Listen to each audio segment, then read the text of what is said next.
Durante la clase de filosofía de la creatividad hicimos un recorrido por las diferentes aristas del análisis en torno a nuestro poder creativo. Nos fuimos tan atrás para revisar conceptos como el del artesano y viajamos hacia adelante para conocer lo que puede ser nuestro futuro. En el siguiente video podrás hacer un repaso de las últimas lecturas vistas en el curso que te ayudarán a prepararte para el examen final.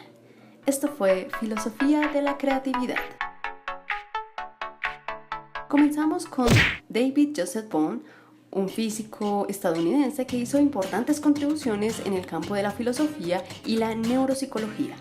¿Pero qué hace un físico hablando de filosofía o creatividad? Pues este señor estaba interesado en el análisis de su profesión. Una de las primeras cosas que dice es sobre su trabajo en el campo científico. Dice que el trabajo científico no es impulsado por el puro placer de divertirse en descubrir nuevas cosas, sino en realidad el científico busca leyes. Leyes hasta la fecha desconocidas en el orden de la naturaleza que demuestren una unidad en la amplia gama de fenómenos. Hallar cierta unidad o totalidad de la realidad en la que vive, y para eso el científico ha de crear nuevas estructuras globales de idea.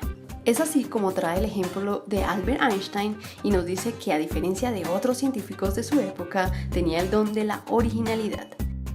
Es así como para Bohm, la originalidad es una predisposición al aprender, una espera ante el hecho para aprender algo nuevo. Señala que una de las cuestiones que evita la originalidad es el hábito de no percibir lo real y lo nuevo, y el miedo que todos tenemos de equivocarnos, lo cual es esencial para aprender algo novedoso y finalmente concebir ideas originales. Muchas veces la originalidad puede surgir en nuestros momentos más lúcidos o en el momento en el que la musa hace su gran entrada. Sin embargo, también puede surgir en la duda o el temor. Es el caso de Paul Cézanne. Conocemos a Cézanne porque fue el padre de la pintura moderna, un pintor postimpresionista y además francés. Pero muy pocos antes de esta clase sabíamos que durante gran parte de su vida tenía una duda que aún no ha sido resuelta como tal. Y es que ¿cómo sabemos que lo que vemos es real o no? Hoy vemos a Cézanne como un artista, pero en su época el pobre no contó con tal reconocimiento y admiración por sus pinturas. Y aunque su técnica era nueva y original, Cézanne dudaba de su vocación. Al envejecer se preguntaba si su obra provenía de un defecto de sus ojos. Y es que la realidad es ambigua y confusa. Él quería pintar el mundo, convertirlo en espectáculo y hacer visible cómo nos afecta. Los experimentos y las búsquedas no participan del orden humano de las ideas y las ciencias, sino del orden infrahumano y espontáneo del mundo primordial. Su obsesión en el experimentar y por recomenzar una y otra vez en el mismo fracaso. ¿Para qué? Para reencontrar al objeto, ese objeto que con el impresionismo se perdía debajo de los reflejos y las luces, y junto a él, el cuerpo, sus afectos y sus sentidos. En Cézanne, el objeto se presenta como lo que es, algo sólido y material, que si parece percibir la luz desde adentro es porque no le debe su existencia a alguna causa exterior. Para ser más precisos, las cosas y las imágenes, los jarrones y los jarrones pintados por Cézanne no pertenecen a dos mundos distintos, el de las cosas objetivas y reales y el de las cosas irreales subjetivas, producto de la imaginación.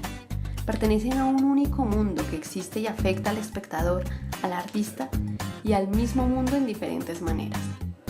Es así como la sociedad moderna empieza a tener un conflicto con la materialidad.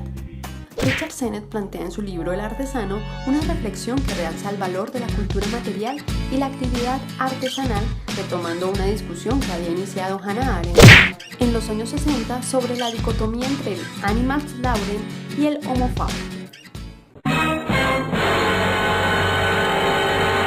Según los planteamientos de Arendt, el Homo faber es el hombre primitivo, el cual no tiene la necesidad de crear más allá que para suplir sus necesidades básicas. Mientras que el Animals-Lauren es el hombre que puede cultivar un conocimiento y que involucra una actividad práctica. En el artesano se logran reunir y relacionar una serie de ejemplos que van desde el taller artesanal en la Edad Media hasta el quehacer de las empresas tecnológicas actuales como Linux, donde desde distintas perspectivas se manifiesta el trabajo artesanal basado en un conocimiento tácito y compartido entre los trabajadores. Es durante el proceso y la práctica donde la cabeza y el cuerpo se unen en una misión común que puede ser desde tocar un violín, preparar una receta, hasta soplar un vidrio.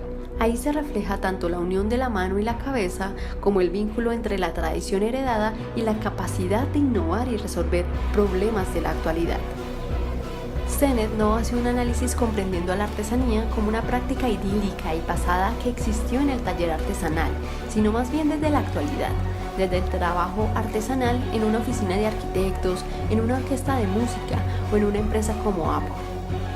Así también se hace cargo de sucesos que han afectado o deformado el oficio del artesano, como lo son, por un lado, la introducción de la máquina y por otro, la consolidación de la competencia y eficacia como patrones de trabajo en las empresas. A pesar de que la máquina garantiza eficacia, homogenización y perfección en diferentes ámbitos laborales, Sennett revela sus limitaciones e incapacidades frente a las destrezas humanas para involucrarse con la materialidad y la creatividad del pensamiento frente al trabajo que busca generalmente poder cambiar las cosas.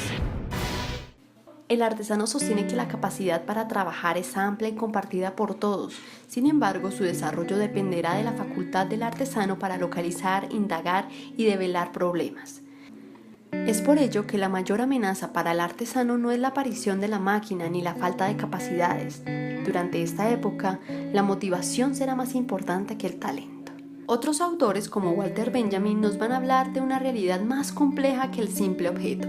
Revisando factores que vinculan el arte con su realidad histórica, Benjamin hace una comprensión de la función del arte y los mecanismos de producción de la cultura artística como piezas ligadas a un orden global y posiblemente a comportamientos sociales. Es decir, que Benjamin no considera las obras de arte como meros testimonios de sus creadores, sino como hechos artísticos con posibilidades de progreso para las masas y el proletariado en un momento dado.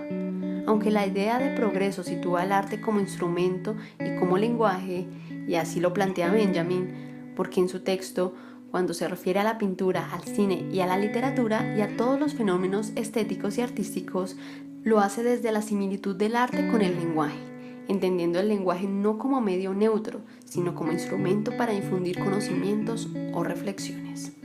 Es así como podemos decir que Benjamin se ocupa de los aspectos que modifican la concepción del arte a partir de la metamorfosis con el lenguaje y de cómo éste tiene la capacidad de afectar la conciencia social.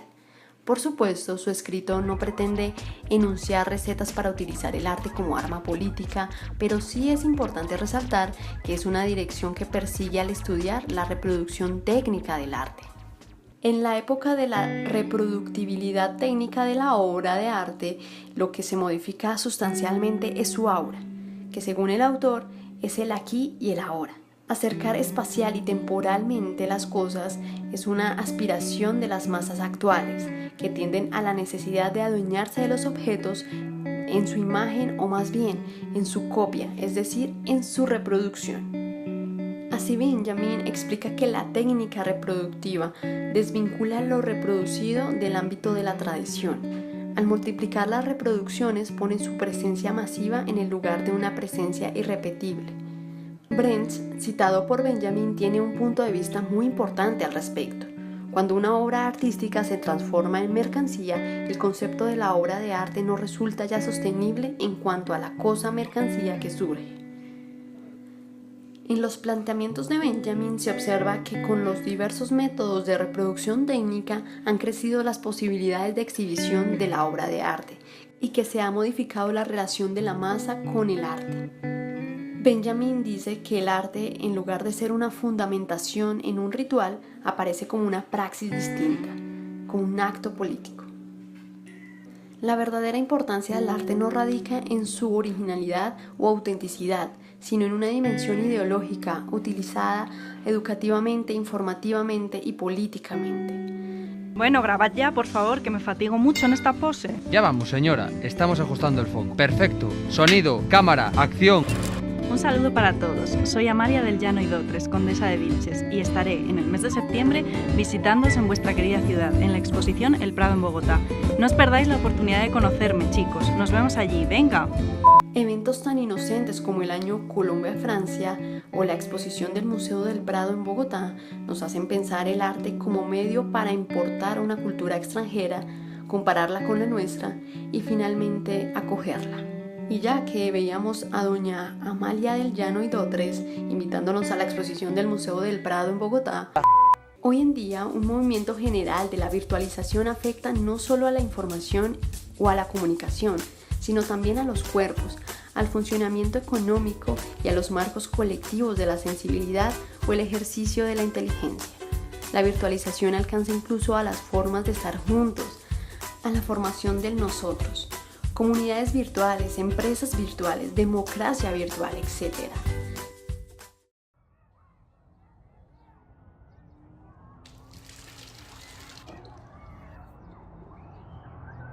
Es así como la digitalización de los mensajes y la extensión del ciberespacio juegan un papel importante en la mutación en curso. Pero hay que temer a una desrealización general, una especie de desaparición universal como sugiere Jean Bourdieu. Estamos bajo la amenaza de un apocalipsis cultural, de una aterradora implosión del espacio-tiempo como viene anunciando Paul Virilio desde hace muchos años.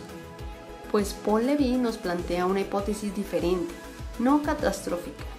Entre las evaluaciones culturales en marcha de este giro hacia el tercer milenio, a pesar de sus innegables aspectos sombríos y terribles, se expresa una continuación de la homonización. Sin duda los cambios en las técnicas, en la economía y en las costumbres nunca han sido tan rápidos. Ahora bien, la virtualización constituye la esencia de la transformación que estamos viviendo. Como tal, la virtualización no es ni buena, ni mala, ni neutra. Se presenta como el movimiento del convertirse en otro. Antes de temerla, condenarla o dedicarse a ella en cuerpo y alma, se debe hacer el esfuerzo de aprender, de pensar, de comprender la virtualización en toda su amplitud. Como se verá a lo largo de este libro, lo virtual, en el sentido estricto de la palabra, tiene poca afinidad con lo falso, lo ilusorio o lo imaginario. Lo virtual no es, en modo alguno, lo opuesto a lo real, sino una forma de favorecer los procesos de creación, abrir horizontes y cavar pozos llenos de sentido bajo una superficialidad de la presencia física inmediata.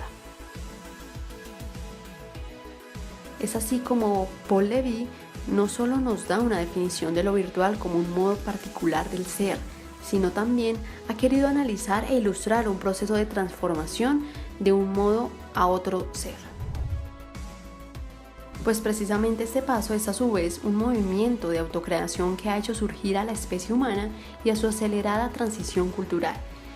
Es así como nos topamos con el análisis de la virtualización propiamente dicha y en especial de la desterritorialización y otros extraños fenómenos espaciotemporales que generalmente están asociados a ella.